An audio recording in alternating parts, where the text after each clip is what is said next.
ಭಯ ಬಿದ್ದು ಹುಚ್ಚೋಯ್ಕೊಂಬಿಟ್ಟ, ತಣ್ಣ ಗಡಗಡ ನಡಗ್ಬಿಟ್ಟ ಅಂತಾರೆ. ಯಾಕೆ ಹೇಳಿ? ನಿಮ್ಮ ಜೀವನದ ಪ್ರತಿ ಚಿಕ್ಕ ಪುಟ್ಟ ಭಯಗಳನ್ನು ನಿಮ್ಮ ದೇಹನ ಚಿಕ್ಕದಾಗಿ ಕೂಲ್ ಮಾಡುತ್ತೆ. ಯಾರಿಗೆ ಹಾರ್ಟ್ ಪ್ರಾಬ್ಲಮ್, ಕಿಡ್ನಿ ಪ್ರಾಬ್ಲಮ್ ಬೇಗ ಬರುತ್ತೆ ಅಂದ್ರೆ ಯಾರು ಭಯ ಪಡ್ತಾರೆ. ಯಾಕತ್ತಾ? ಭಯ ಬಿದ್ದಂಗಲ್ಲ, ಅದು ಭಯ ದೊಡ್ಡದಿರ್ಬೋದು ಚಿಕ್ಕದಿರ್ಬೋದು, ಬಟ್ ಪ್ರತಿ ಭಯನು ಬಾಡಿನ ಕೂಲ್ ಮಾಡುತ್ತೆ, ಸರ್ಕ್ಯುಲೇಷನ್ ಕಮ್ಮಿ ಮಾಡುತ್ತೆ. ನೋಡಿ, ನಿಮ್ಮಲ್ಲಿ ಯಾರಿಗಾದ್ರೂ ಮಗು ಬೆಡ್ ವೆಟ್ಟಿಂಗ್ ಮಾಡ್ತಿದ್ರೆ, ನಿಮ್ಮಲ್ಲಿ ಡ್ಯೂ ಟು ಡಯಾಬಿಟೀಸ್ ಇಂದ ನೀವು ಫ್ರೀಕ್ವೆಂಟ್ ಯುರಿನೇಷನ್ ಆಗ್ತಾ ಇದ್ರೆ, ಫ್ರೀಕ್ವೆಂಟ್ ಅರ್ಜೆಂಟ್ ಯುರಿನೇಷನ್ ಆಗ್ತಿದ್ರೆ, ನೀವಿಲ್ಲಿ ನಿಮ್ಮ ಮಧ್ಯದ ಬೆರಳು, ಉಂಗುರ ಬೆರಳು ಮಧ್ಯದಲ್ಲಿ ಯೆಲ್ಲೋ ಕಲರ್ ಹಚ್ಚಿ. ಈ ತರ ಯೆಲ್ಲೋ ಕಲರ್ ಹಚ್ಚಿ. ರಾತ್ರಿ 5-6 ಸತಿ ಎದ್ದೋರು ಎದಳಲ್ಲ, ವಾರ್ಮ್ ಆಗ್ಬಿಡ್ತದೆ. ಯುರಿನರಿ ಬ್ಲಾಡರ್ ಕೋಲ್ಡ್ ಆದ್ರೆ ಮಾತ್ರ ಯುರಿನೇಷನ್ ಆಗೋದು. ಭಯ ಬಿದ್ದು ಹುಚ್ಚೊಯ್ಕೊಂಬಿಟ್ಟು ಅಂತಾರೆ. ಯಾಕೇಳು? ಭಯ ಬಿದ್ದಾಗ ಬಾಡಿ ತಣ್ಣಗಾಗತ್ತೆ, ಬಾಡಿ ತಣ್ಣಗಾದಾಗ ಸುಸ್ಸು ಮಾಡ್ತಾರೆ. ಸೊ ಈ ಒಂದು ಕಲರ್ ಥೆರಪಿ ವರ್ಕ್ಶಾಪ್ ಅಲ್ಲಿ ನೀವು ಪ್ರತಿ ಕಲರ್ಗೆ ಹೇಳ್ತೀನಿ ಯಾವಾಗ ಬಳಸ್ಬೇಕು, ಯಾವಾಗ ಬಳಸ್ಬಾರ್ದು.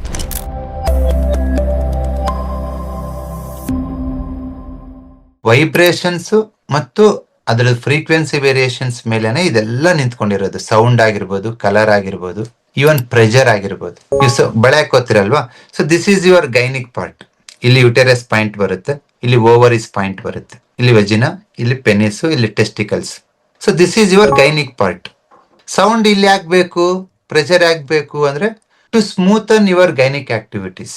ಫರ್ಟಿಲಿಟಿ ಇರ್ಬೋದು, ಮೆನೋಪಾಸ್ ಇಶ್ಯೂಸ್ ಇರ್ಬೋದು, ಪೀರಿಯಡ್ ಇರೆಗ್ಯುಲರ್ ಇರ್ಬೋದು, ಜೆಂಟ್ಸಿಗೆ ಪ್ರಿಮೆಚುರ್ ಎಜಾಕ್ಯುಲೇಷನ್ ಇರ್ಬೋದು. ಸೊ ಅದೆಲ್ಲದನ್ನ ಬ್ಯಾಲೆನ್ಸ್ ಮಾಡ್ಬೇಕಂದ್ರೆ ಈ ಭಾಗಕ್ಕೆ ನಾವು ಪ್ರೆಷರ್ ಕೊಡ್ತೀವಿ. ನಾರ್ಮಲಿ ಅಕ್ಕಿ ಪ್ರೆಷರ್ ಅಂದ್ರೆ ಏನ್ ಮಾಡ್ತೀವಿ? ಈ ತರ ಪ್ರೆಷರ್ ಕೊಡ್ತೀವಿ, ಇಲ್ಲಿ ಮತ್ತೆ ಇಲ್ಲಿ. ಪ್ರೆಷರ್ ಕೊಡಿ, ವರ್ಕ್ ಆಗುತ್ತೆ. ಕೆಲವೊಂದ್ಸತಿ ಅಂದ್ರೆ ನಾವು ಮನುಷ್ಯರದ್ದು ಗುಣ ಏನಂದ್ರೆ ಸಂಕಟ ಬಂದಾಗ ವೆಂಕಟರಮಣ ಅಲ್ವಾ? ಏನಾದ್ರು ಪೀರಿಯಡ್ಸ್ ಆಗಿಲ್ಲ ಅಂದ್ರೆ ಅವಾಗ ಮಾತ್ರ ಹಿಂಗ ಅನ್ಕೋತೀವಿ. 1-2 ಸತಿ, 1-2-3 ತಿಂಗಳು ಚೆನ್ನಾಗಾಯ್ತು ಅಂದ್ರೆ ಮರ್ತ್ ಬಿಡ್ತೀವಿ. ಅದ್ರ ಬಗ್ಗೆ ತಲೆನೇ ಹಾಕಲ್ಲ. ಮತ್ತೆ ರಿಪೇರಿ ಬರೋ ತನಕ ಅದ್ರ ಬಗ್ಗೆ ಯೋಚನೆ ಮಾಡಲ್ಲ ನಾವು. ಮತ್ತೆ ಎಲ್ರು ಅಷ್ಟೇ, ನಿಮಗೆ ಸಿಂಪ್ಟಮ್ಸ್ ಕಾಣಿಸಿಲ್ಲ ಅಂತಂದ್ರೆ ಯಾರು ಏನೂ ಮಾಡಲ್ಲ, ಯಾವುದೇ ಪ್ರಿಕಾಷನ್ಸ್ ತಗೊಳಲ್ಲ. ಬಂದಾದ್ಮೇಲೆ ಹುಡುಕ್ತಿವಿ. ಅದಕ್ಕೆ ನಮ್ಮ ಹಿರಿಯರು ಏನ್ ಮಾಡಿದ್ರು, ಹೀಲರ್ಸ್ ಏನ್ ಮಾಡಿದ್ರು ಅಂದ್ರೆ, ಇವನು ಗಡ್ಡೆಗೆ ಬೆಂಕಿ ಎತ್ತಿದ ಬಾಯಿ ತೋಡು ಮನುಷ್ಯನ್ ಗುಣ ಅದು ಅಲ್ವಾ? ಹಾಗಾಗಿ ಇದನ್ನ ಆಚರಣೆ ತಂದ್ಬಿಡೋಣ. ಅವ್ರ ದಿನನಿತ್ಯ ಜೀವನದಲ್ಲೇ ಆರ್ಗನ್ಸ್ ರಿಪೇರಿ ಆಗ್ಬೇಕು, ಸೆಲ್ಫ್ ಹೀಲ್ ಆಗ್ಬೇಕು, ಮತ್ತೆ ಕೆಲಸ ಮಾಡ್ಬೇಕು. ಗಂಡ್ಮಕ್ಳು ಕಡ್ಗ ಹಾಕೋತಾರೆ, ಹೆಣ್ಮಕ್ಳು ಬಳೆ ಹಾಕೋತಾರೆ, ಕಾಲ್ಗೆಜ್ಜೆ ಹಾಕೋತಾರೆ, ಕಾಲ್ ಗಡ್ಗ ಹಾಕೋತಾರೆ. So these are all vibrations. ಬೇರೆ ಬೇರೆ ಮೆಟಲ್ಸ್ಗೆ ಬೇರೆ ಬೇರೆ ವೈಬ್ರೇಷನ್ ಇರುತ್ತೆ. ಮತ್ತೆ ಕೆಬ್ಬಿಣಕ್ಕೆ ಒಂದು ವೈಬ್ರೇಷನ್, ತಾಮ್ರಕ್ಕೆ ಒಂದು ವೈಬ್ರೇಷನ್. ಸೊ ನಮ್ಮ ಹಿರಿಯರ ಅವರು ಅನ್ಕೊಂಡಿದ್ದ ಅವರ ಒಂದು ಅನುಭವದಲ್ಲಿ ಬೆಳ್ಳಿ ಮತ್ತೆ ಬಂಗಾರಕ್ಕೆ ಬೆಟರ್ ವೈಬ್ರೇಷನ್ಸ್ ಇರುತ್ತೆ. ಏನಿರುತ್ತೆ? It has better vibrations. ಇವತ್ತು ನಾವು ಬೆಳ್ಳಿ ಬಂಗಾರ ಅನ್ನೋದನ್ನ ತೋರ್ಪಡಿಕೆಗೆ ಹಾಕೊಳ್ಳೋ ತರ ಆಗಿದೆ. ಇಲ್ಲ, ತೋರ್ಪಡಿಕೆ ಮಾತ್ರನೂ ಅಲ್ಲ, ಇಟ್ ಹ್ಯಾಸ್ ವೈಬ್ರೇಷನ್ಸ್. ಚಿಕ್ಕ ಚೈನ್ ಆದ್ರೆ ಹಾಕೊಳ್ಳಿ, ಒಂದ್ ಸಣ್ಣ ಉಂಗುರ, ಒಂದ್ ಚಿಕ್ಕದ ಏನಾದ್ರು ಬ್ರೇಸ್ಲೆಟ್. ಶ್ರೀಮಂತರು ಹಾಕೋಬೇಕಂತಲ್ಲ, ಆರೋಗ್ಯದ ಬಗ್ಗೆ ಕಾಳಜಿ ಇರೋರು ಯಾರಾದ್ರೂ ಹಾಕೋಬಹುದು. ಒಕ್ಕಳ ಮೇಲ್ಗಡೆ ಬಂಗಾರ, ಒಕ್ಕಳ ಕೆಳಗಡೆ ಬೆಳ್ಳಿ. ಜಾಸ್ತಿ ದುಡ್ಡಿದೆ ಅಂತೇಳಿ ಬಂಗಾರ ದುಡ್ದಾರ ತಗೋಬೇಡಿ. ಕೆಲವರು ಸ್ವಲ್ಪ ದುಡ್ಡು ಜಾಸ್ತಿ ಇದೆ ಅಂತ ಕಾಲ್ಗೆಜ್ಜೆ ಬಂಗಾರದ್ದು ಹಾಕಿರ್ತಾರೆ, ತಪ್ಪದು. ನಾನು ಅದ್ರ ಬಗ್ಗೆ ರಿಸರ್ಚ್ ಮಾಡಿಲ್ಲ. ಐ ರೆಡ್ ಸಮ್ ಲಿಟ್ರೇಚರ್ಸ್ ನಮ್ಗೂ ಹಿರಿಯರು ಮಾಡಿರೋದು. So lower part of the body ಜಲತತ್ವ ಇರುತ್ತೆ ನಮ್ಮ ದೇಹದಲ್ಲಿ ಹೆಚ್ಚು, ಕಫನ ರೆಪ್ರೆಸೆಂಟ್ ಮಾಡುತ್ತೆ. ಅಂದ್ರೆ ತಂಪು. Lower part of the body cold ಆಗಿರ್ಬೇಕು. ಅದಕ್ಕೆ ಜೆಂಟ್ಸಿಗೆ ವೃಷಣಗಳು, ಟೆಸ್ಟಿಕಲ್ಸ್ ದೇಹದ ಆಚೆ ಇರುತ್ತೆ because of lower temperature. Even ನಿಮ್ ಮೊಣಕಾಲ್ ನೋವು ಬರಬಾರ್ದು, ಸೊಂಟ ನೋವು ಬರಬಾರ್ದು ಅಂದ್ರೆ lower part of the body better circulation ಇರಬೇಕು, ಮತ್ತೆ ಜಲತತ್ವ ಅಂದ್ರೆ ಕೋಲ್ಡ್ನೆಸ್ ಇರಬೇಕು. ಅದೇ ತರ ಬೆಂಕಿ ಗುಣ ಏನು? ಮೇಲ್ಮುಖ ಉರಿತೈತೆ. ನೀರಿನ ಗುಣ ಏನು? ಕೆಳಗಡೆ ಹರಿತೈತೆ. ಸೊ ಬೆಂಕಿ ಮೇಲ್ಗಡೆ ಹರಿಯೋದ್ರಿಂದ ಎಸ್ಪೆಷಲಿ ಲಿವರಲ್ಲಿ ಸೆಕ್ರೇಷನ್ ಆಗತಕ್ಕಂಥ ಪಿತ್ತಾಗ್ನಿ, ಜಠರಲ್ಲಿ ಇರ್ತಕ್ಕಂಥ ಜಠರಾಗ್ನಿ ಮೇಲ್ಮುಖವಾಗಿ ಬರುತ್ತೆ. ಅಂದ್ರೆ ಇದು ಬಿಸಿಯಾಗಿರ್ಬೇಕು. ಇಲ್ಲಿ ಬಿಸಿ ಇದ್ರೆ ಹೇಗಂದ್ರೆ ನಿಮ್ ಥೈರಾಯ್ಡ್ ಚೆನ್ನಾಗಿರುತ್ತೆ, ಹಾರ್ಟ್ ಚೆನ್ನಾಗಿರುತ್ತೆ, ಉಸಿರಾಟ ಚೆನ್ನಾಗಿರುತ್ತೆ, ಬಿಸಿ ಇರಬೇಕು. ಬಟ್ ನಾವು ಮನುಷ್ಯರಲ್ವಾ, ಪ್ರಾಣಿಗಳಲ್ಲ. ಎಮೋಷನ್ಸ್ ಇರುತ್ತೆ ನಮ್ಗೆ. ಕೆಲವೊಂದ್ಸತಿ ಬೇಜಾರಾಗತ್ತೆ, ದುಃಖ ಆಗತ್ತೆ, ಕೋಪ ಬರುತ್ತೆ.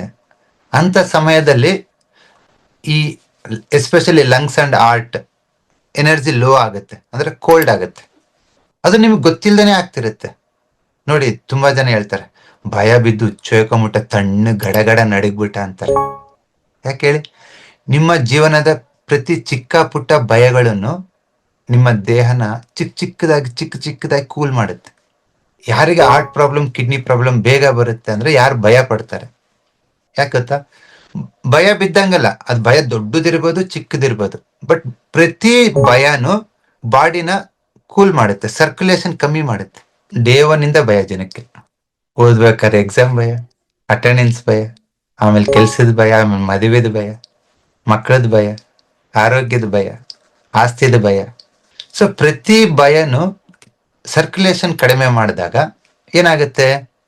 ಕೆಲವ್ರಿಗೆ ಆಯಾಸ ಬರುತ್ತೆ, ಬ್ರೀತಿಂಗ್ ಪ್ರಾಬ್ಲಮ್ ಬರುತ್ತೆ, ಹಾರ್ಟ್ ಇಶ್ಯೂಸ್ ಬರುತ್ತೆ, ಡೈಜೆಷನ್ ಪ್ರಾಬ್ಲಮ್ ಬರುತ್ತೆ. ಸೊ ಇದನ್ನು ಓವರ್ಕಮ್ ಮಾಡಬೇಕು ಅಂತ ನಮ್ಮ ಹಿರಿಯರು ಸಾಮಾನ್ಯವಾಗಿ ಆ ವಾರ್ಮ್ ವೈಬ್ರೇಷನ್ಸ್ ತಗೊಂಬಂದ್ರು. ಸ್ವಲ್ಪ ಬಂಗಾರ ಹಾಕೊಳೋದಾಗಿರ್ಬೋದು, ಕುಂಕುಮ ಇಟ್ಕೊಳೋದಾಗಿರ್ಬೋದು, ಗಂಧ, ಅರ್ಶಿಣ, ಇದೆಲ್ಲದು ಈ especially red colour, yellow colour ಬಾಡಿನ ವಾರ್ಮ್ ಮಾಡ್ತವೆ. ನಿಮಗೆ ಡೌಟ್ ಇದ್ರೆ, ನಿಮ್ಮಲ್ಲಿ ಯಾರಿಗಾದ್ರೂ ಲೂಸ್ ಮೋಷನ್ ಆಗ್ತಾ ಇದ್ರೆ ಒಂದು ಚಿಟಿಕೆ ಅರ್ಶಿನ ಅಂಗೈಗೆ ಹಚ್ಚಿ, ಫುಲ್ಲು ಬಿಸಿ ಆಗುತ್ತೆ ಬಾಡಿ. ಅರ್ಧೇ ನಿಮಿಷಕ್ಕೆ ಲೂಸ್ ಮೋಷನ್ ಸ್ಟಾಪ್ ಆಗುತ್ತೆ. ಅಷ್ಟು ಬಿಸಿ ಯೆಲ್ಲೋ ಕಲರ್ ಅಂದ್ರೆ. ನೋಡಿ, ನಿಮ್ಮಲ್ಲಿ ಯಾರಿಗಾದ್ರೂ ಮಗು ಬೆಡ್ ವೆಟ್ಟಿಂಗ್ ಮಾಡ್ತಿದ್ರೆ, ನಿಮ್ಮಲ್ಲಿ ಡ್ಯೂ ಟು ಡಯಾಬಿಟೀಸ್ ಇಂದ ನೀವು ಫ್ರೀಕ್ವೆಂಟ್ ಯುರಿನೇಷನ್ ಆಗ್ತಾ ಇದ್ರೆ, ಫ್ರೀಕ್ವೆಂಟ್ ಅರ್ಜೆಂಟ್ ಯುರಿನೇಷನ್ ಆಗ್ತಿದ್ರೆ, ನೀವಿಲ್ಲಿ ನಿಮ್ಮ ಮಧ್ಯದ ಬೆರಳು, ಉಂಗುರ ಬೆರಳು ಮಧ್ಯದಲ್ಲಿ ಯೆಲ್ಲೋ ಕಲರ್ ಹಚ್ಚಿ, ಈ ತರ ಯೆಲ್ಲೋ ಕಲರ್ ಹಚ್ಚಿ. ರಾತ್ರಿ 5-6 ಸತಿ ಎದ್ದವರು ಎದಳಲ್ಲ, ವಾರ್ಮ್ ಆಗ್ಬಿಡ್ತದೆ. ಯುರಿನರಿ ಬ್ಲಾಡರ್ ಕೋಲ್ಡ್ ಆದ್ರೆ ಮಾತ್ರ ಯುರಿನೇಷನ್ ಆಗೋದು. ಭಯ ಬಿದ್ದು ಹುಚ್ಚೊಯ್ಕೊಂಬಿಟ್ಟು ಅಂತಾರೆ. ಕೇಳು, ಭಯ ಬಿದ್ದಾಗ ಬಾಡಿ ತಣ್ಣಗಾಗತ್ತೆ, ಬಾಡಿ ತಣ್ಣಗಾದಾಗ ಸುಸ್ಸು ಮಾಡ್ತಾರೆ ಅಲ್ವಾ? ನಾನು ಮೊನ್ನೆ ಹಿಂಗೆ ಕ್ಲಾಸ್ ಮಾಡ್ಬೇಕಾದ್ರೆ ಯೆಲ್ಲೋ ಕಲರ್ ಹಚ್ಚಿದ್ದೀನಿ, ಆಮೇಲೆ ಕ್ಲಾಸ್ ಮಾಡಿದ ತಕ್ಷಣ ಮಲಗ್ ಬಿಟ್ಟಿದ್ದೀನಿ, ಅಳಿಸ್ಕೊಂಡದ್ ಮರ್ತು ಬಿಟ್ಟಿದ್ದೀನಿ. ಬೆಳಿಗ್ಗೆ 5 ಗಂಟೆಗೆ ಎಚ್ಚರ ಆಯ್ತು, ಯೂರಿನೇಷನ್ಗೆ ಹೋಗ್ತೀನಿ, ಬರ್ತಾ ಇಲ್ಲ. ಏನಾಯ್ತು? ಯೂರಿನ್ ಬರ್ತಾ ಇಲ್ಲ. It 2-3 minutes.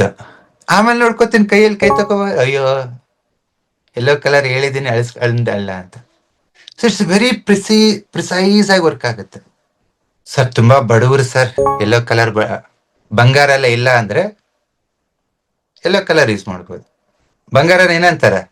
ಹಳದಿ ಲೋಹ ಅಂತಾರೆ. ಕರೆಕ್ಟಾ? ಹಳದಿ ಲೋಹ ತುಂಬಾ ಕಾಸ್ಟ್ಲಿ ಆಗಿದೆ ಇತ್ತೀಚೆಗೆ.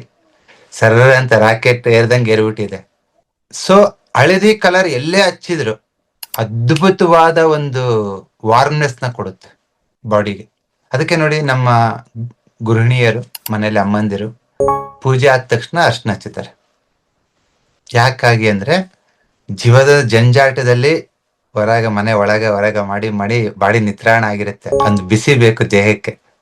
ನಾವು ಬಿಸಿ ಬೇಕಂತ ಟೀ ಕಾಫಿ ಕುಡಿತೀವಿ, ತಪ್ಪದು.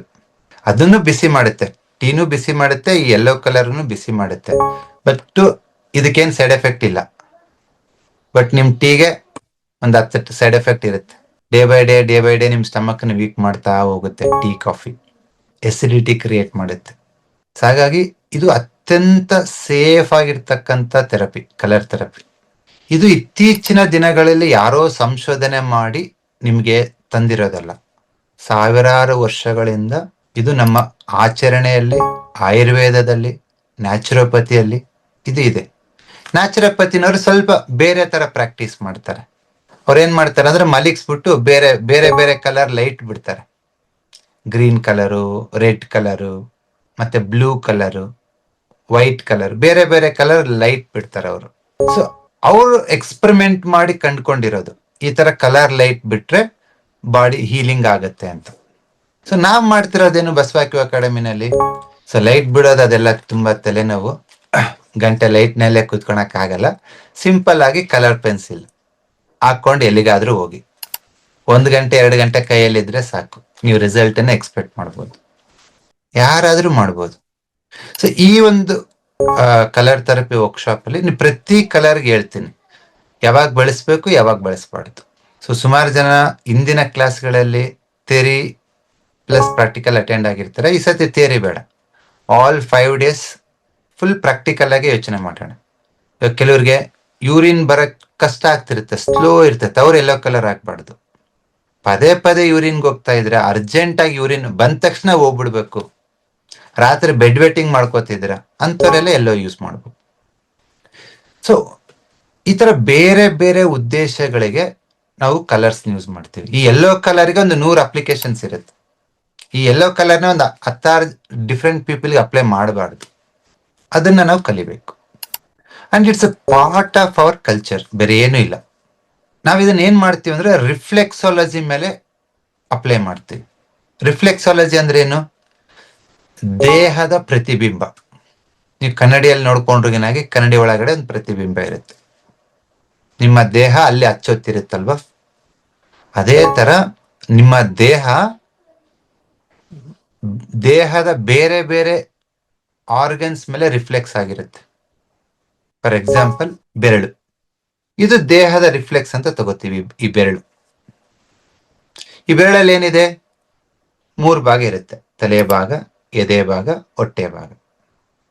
ಸೈಡಲ್ಲಿ ಫಸ್ಟ್ ಕಿವಿಗಳು, ಕೈಗಳು, ಕಾಲುಗಳು.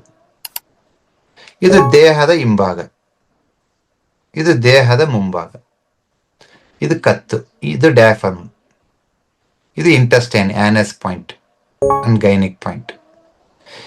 ಸೊ ನೀವು ದೇಹದ ಯಾವುದೇ ಭಾಗ ತಗೊಳ್ಳಿ, ನಿಮ್ ದೇಹ ಸಿಂಕ್ರನಸ್ ಆಗಿ ವರ್ಕ್ ಆಗುತ್ತೆ.